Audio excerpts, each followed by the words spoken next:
Hey everybody.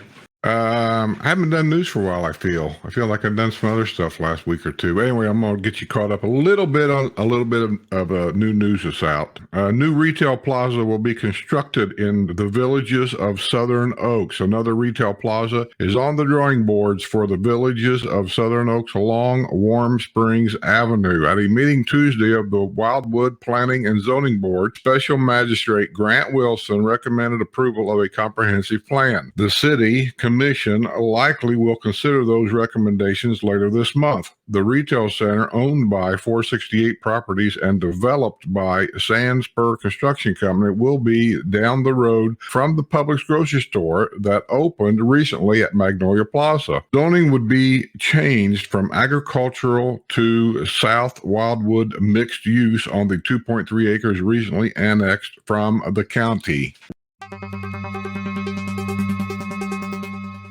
Leaders send a message to Tallahassee about seizing authority from local officials. Lady Lake leaders are sending a message to Tallahassee about the state government's efforts to take authority away from local officials. Several bills have been filed in the current legislative session that, if passed, would restrict the ability of municipalities to address issues of public concerns at local levels. I don't agree with that. What do you guys think? Power grab. Huh? Sounds like a power grab. Florida among 5 states with nearly half of all new COVID-19 cases. This may be true. My wife and I was talking about this yesterday because I'm getting very itchy about getting out and doing a little something. I'm done. I've had the shots. I've had all the stuff. I'm done.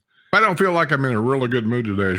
I'm not in a bad mood, but here, let me tell you a little secret real quick. This is kind of behind the scenes, means absolutely nothing. I've developed this pain in the lower part of my back of my head, but it's not part of the spine or anything like that. And anyway, I've had it for 2 or 3 months, and I kept thinking, well, I've strained my muscle or something, and it'll go away. Well, it didn't go away. So Sue made an appointment for me yesterday because she knows I wouldn't go to the doctor anyway. So I went in, and this lady, she felt around back there and this and that, and she finally found the spot. But yesterday, for some reason, it wasn't bothering me as bad as it normally does. And she said, well, that's the muscle that comes from here to there. You know how it is. And then she gets this book out and shows me a picture where the muscle goes and how it goes up and around the head and all this and that. And then she said that muscle can really cause a lot of problems that you'll have to work with. And right away, I'm thinking, oh, God, your life is short enough when you get to be my age. Now I got this I got to deal with. So she gives me these muscle relaxers yesterday. She said, have you ever had any muscle relaxers in your life? I says, no, never have.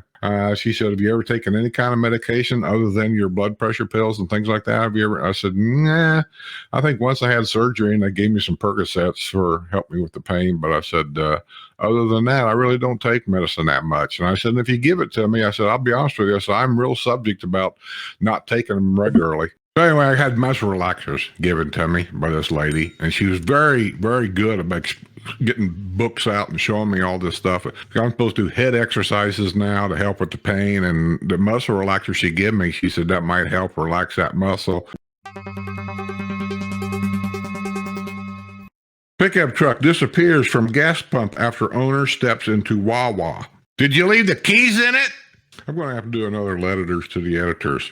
Thank you guys for sending me the emails and the comments. Seriously, because you guys are kind of what guides me along. Distracted driving caused more than 48,000 accidents last year in Florida, and a whole bunch of them were done here. You would be surprised how many accidents happen during snowbird season right here in the villages, in golf carts and everything else. And I'll tell you what, 99% of those distracted driving accidents are people and their damn cell phones. They can't put them things down and leave them alone until you're getting somewhere where you're parked. Even in golf carts, you see it everywhere. People driving golf carts, looking on their cell phones, going down, driving with their cell phone to their ear, which is against the law, by the way, and all this kind of stuff. And they run into other golf carts. They run into bushes. Many of them run into when they're in their cars, they run into the guardrails, knock them off. We've had to replace many of the scanner card piece, whatever that machine is right there where the red buttons are at. I mean, knocked the whole thing plumb off because they were looking on their phone or trying to text somebody, or people in cars are getting arrested around here like daily because they're sitting at a stoplight texting on their phone and stuff, and there's a cop right behind them watching them do it. I mean, I don't know what it is about these cell phones. People are always complaining to me that they can't get a hold of me. I never answer the phone. You know why? Because I shut it off. I don't turn it off. I shut it off. I turn the volume all the way down when I'm in a golf cart and I'm going somewhere. And I sit it up there in a cup holder. And I don't look at it. I can't hear it. I don't pay no attention to it till I get to where I'm going. And then when I park it, I pull the cell phone out and I look at it to see if I missed a call or something. That's how I do it. I have never had a problem. I've never run into anything. I mean, come on, people, wise up. CDD 13 set to vote on taking ownership of the new Water Lily Bridge. Hey, CDD 13, when you take ownership of that bridge, do yourself a favor, set up a toll booth on each side and charge every golf cart a nickel or something for crossing that bridge, and then put it in your fund so they don't raise your rates down there. If you own it, right? That's how I see it. Like here's go. Talk about the COVID here, right here. 2 more students at the village's charter school tested positive for COVID-19. 8 more local residents have succumbed to COVID-19 as the Tri-County area surpassed 65,000 cumulative cases and the virus reared its head at the village's charter school again. Now that, if you just read that makes it sound like the COVID is on the rise, but yet everybody's kind of been inoculated, except the kids. But I think they've lowered the age now to like 16 or something. But all the adults should be inoculated by now and had their second and everything. But what you read doesn't show that. So I don't know.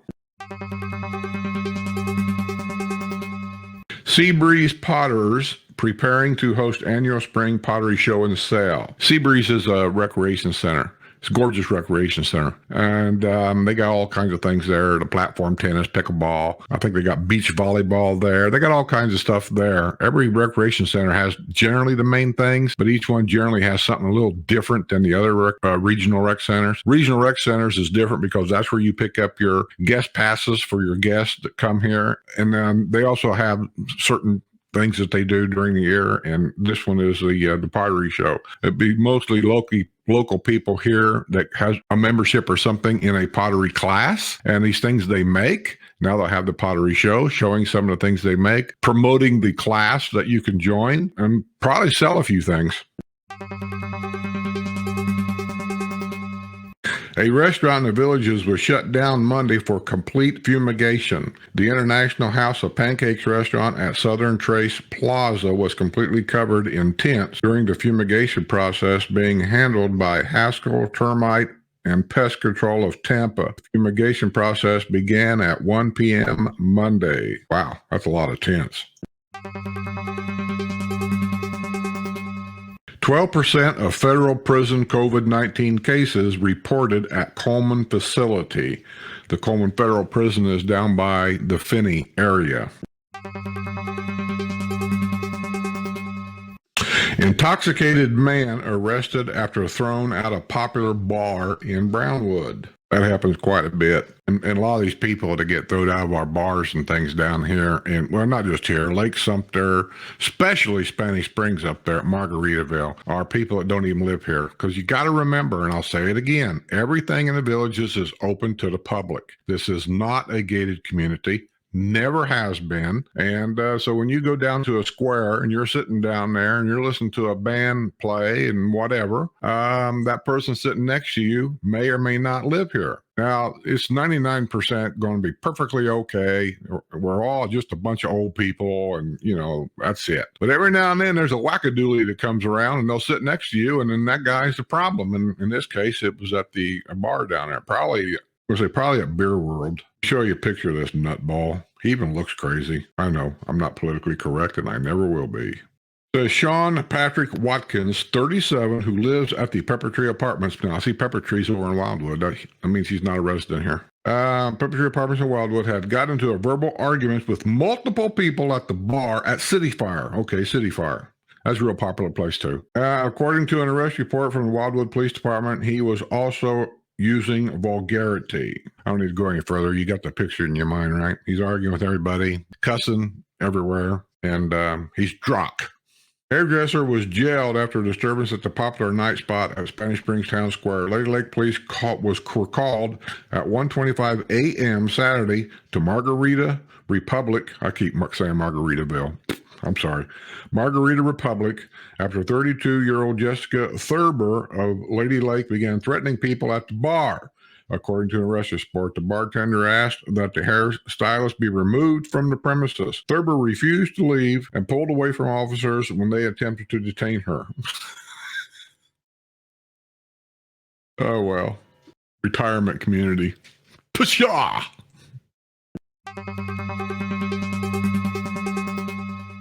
A villager's adult son was arrested at Trailwinds Village on County Road 466A in Wildwood.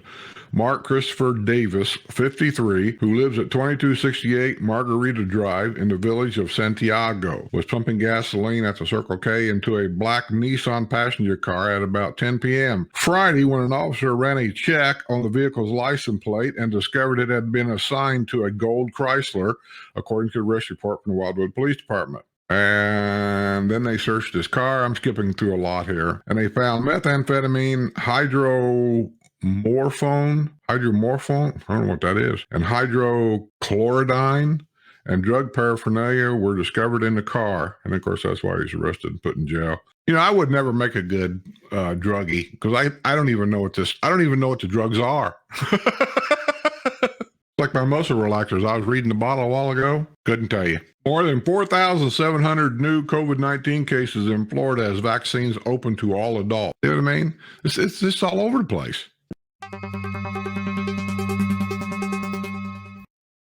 Villager charged in golf cart crash fights access to her medical records. You know what it is that she wanted to take it to court. She says she's innocent, so it goes to court. And I saw this in an article somewhere. So anyway, her prosecuting attorney wants access to her medical records for the past. And for whatever reason, I don't know. So I don't know if they'll get it or not. Because ain't medical records really considered to be private. Village arrested in February after a golf cart crash left a male companion with a head injury is now fighting access to her medical records by the prosecutor's office. Cynthia Devane Judon, 72, of the village of Virginia Trace, nice village right up, by the way, and got great access to Lake Sumter Landing if you're interested in buying a pre-owned home, was arrested February 25th after the golf cart she was driving crashed into a tunnel wall in the area of County Road 466A and Morris Boulevard. She was arrested on a charge of driving under the influence. Last week, Judon's attorney, Gail Grossman, filed an objection to the prosecution's office efforts to obtain her privileged medical records. At the time of her arrest, Jordan told deputies she suffers from sciatica, which causes pains that radiates along the path of the sciatic nerve, which branches from her lower back through her hips and buttocks and down each leg. Typically, sciatica affects only one side of your body. Jordan struggles through field sobriety exercises. She refused to provide the breath sample. Jordan remains free on bond and has pleaded not guilty in this case. That's really about all there is to that there. I had sciatica problems a couple of times in my past, and I ain't a doctor at all, so I don't know all the effects of sciatica, but I can tell you mine was one side. It kind of went down the lower part of the back, and I forget which side, left side, right side, or whatever. It didn't prevent me from walking or anything. It was painful. I do know that. And the biggest part of the sciatica problem that I had was it was hard just to lay down. You know, they kept saying, well, lay down and try not to move and prop your leg up, you know, and all this and that. I couldn't hardly lay down. I'd lay down and it just took my breath away. So the sciatica thing, and mine was because I worked on the farm and I pick up a lot of heavy stuff and I twisted the wrong way at the wrong time. And as soon as I'd done it, I felt something snap. And that was the time it didn't hurt really, but you could feel this tingle. And then slowly but surely the pain started coming in. By the next day, I was done for.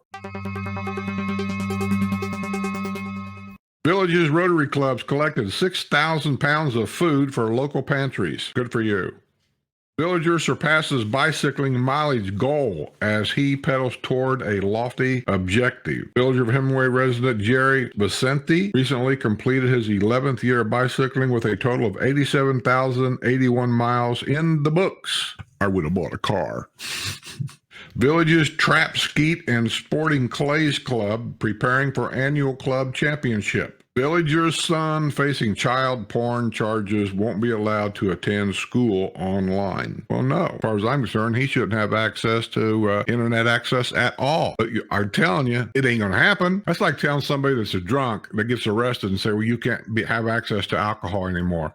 Sure. He'll have a cell phone. He'll borrow mom's cell phone. He'll go back in the bedroom. He's living with mommy, right? He'll go back in the bedroom. Mom won't care. She'll say, no, he promised. He promised. He's a good boy. And he'll go back there and get on the cell phone and get on the internet. Villager's son arrested last year on child pornography charges won't be allowed to attend school online. Last month, 29-year-old Kevin Paul Clark received word that he has been admitted to the computer science program at West Governors University in Salt Lake City, Utah. Clark, who was arrested December 3rd at his mother's home at 914 Privet Drive in the village of Pine Ridge, remains free on $34,000 bonds, condition of his bond call for no internet access, no access to devices capable of accessing the internet, and no access to juvenile. A forensic preview of Clark's phone and computer turned up 17 child pornography files. The images included girls ranging in age from 8 to 12. Better keep an eye on your kid, Mom. He's dangerous, especially here. He should not be allowed to go to any family swimming pools here where children are allowed to go. You better get a handle on your kid, Mom, or he's not only going to go to jail and have a problem, you could be held liable if he gets internet access in your house. I think that's all I'm going to report right now. I got a lot of stuff. I got to edit this. Letters to the editors. I think I'm going to do one probably right after this, and I'll post it on my Patreon thing here maybe in a little bit or something like that. Keep sending me those emails. Keep sending me those, making them comments, because I truly am reading them, and I'm letting you guys guide me where I need to go and what I need to do. I'm listening to what you guys have got to say. So with all that, let me just simply say, I'll see you guys on the other side.